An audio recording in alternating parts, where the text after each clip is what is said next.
Bu günlerde Kerim Tinçur'un ismindeki Tatar Devlet Drama hem Komedi Tiyatro 81. sezonun açmış berdi. Onun boy hem iştelikli tarihi bilen bu müzeyde tanışıra mümkün.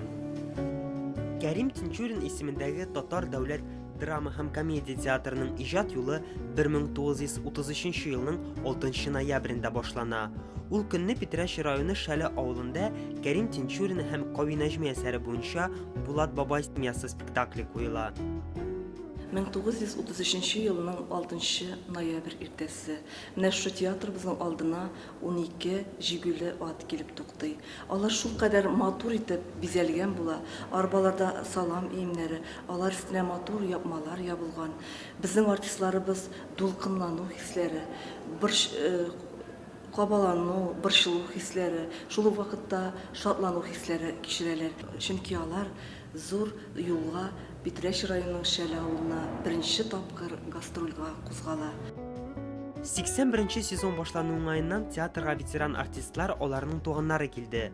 ТССРның отказанган артисты Фердинанд Фарсин стенды каршында аның улы Нияз һәм оныгы Руслан. Театр тарихында тирән эз калдырган Хәлил Мәхмүтов турында монда еш искә төшерәләр. Заманында ул бу музейны да җитәкләгән. Хәлил килеп керде театральный училищедан инде безнең янына укытмыйды. Ул да инде 47 ел безнең театрда бергә эшләдек инде. Без аның белән партнерлар булдык. Һәр спектакльләрдә бергә идек, авылларда, районнарда, шәһәрләрдә, кайларда гына булсак та бергә гаилә белән. Аннары балаларыбыз туды, балаларыбызны да үзебез белән йөрттек.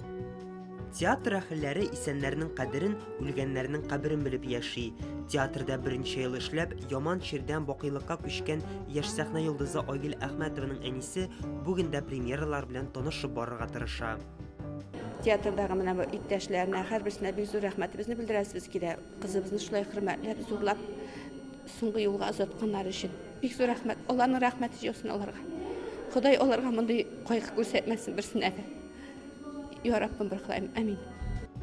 Театр музейында күп кенә артистларның шәхси әйберләре саклана. Мәсәлән, биредә Татарстанның атказанган мәдәният хезмәткәре Софьян Ибрахимовның гармуны сәгатен күрергә мөмкин. Мы были очень благодарны, то, что здесь на стенде представлены те вещи, с которыми наш дедушка Софьян Ибрагимов никогда не расставался. Это его баян немецкий 46-го года и часы наручные, которые тоже он очень ценил и хранил, очень бережно относился. Очень благодарны сотрудникам музея за то, что они нас пригласили сюда. Спасибо. Бүген театр актив иҗат эшчәнлеге алып бара. Күләмле спектакльләр куела. Инде менә 10 еллар дәвамында театр Татарстан авылларын, Россиянең башка төбәкләрен, чит илләрне гастрольләре белән сөендерә. Гастрольләр менә хәзер 13-14 инде безнең Мәскәү. Аннан соң регионнарга бик күп йөрибез һәм үзебезнең Татарстанда бер дә калдырган юк. Һәрбер районда йөреп чыгабыз без сезонга. Кәрим Тинчурин исемендәге Татар дәүләт драма һәм комедия театрының шанлы тарихы яңа исемнәр, яңа премьералар белән тамашачысын сөендереп тора. Иҗат юлларын театрга багышлаган ветеран артистлар яшьләр турында үз фикерләрен җиткерде. Хәзер яшьләр бик күп инде, яшьләребез күп, яшьләр хезмәт итәләр. Аларга уңышлар безнең шикелле озын гомерле булып һәм төплеп эшләсеннәр дип әйтәсем килә инде. Яшьләр хәзер бик сәләтле, җырлыйлар, бийләр. Ну, әлбәттә, артистлар шулай булырга тиеш.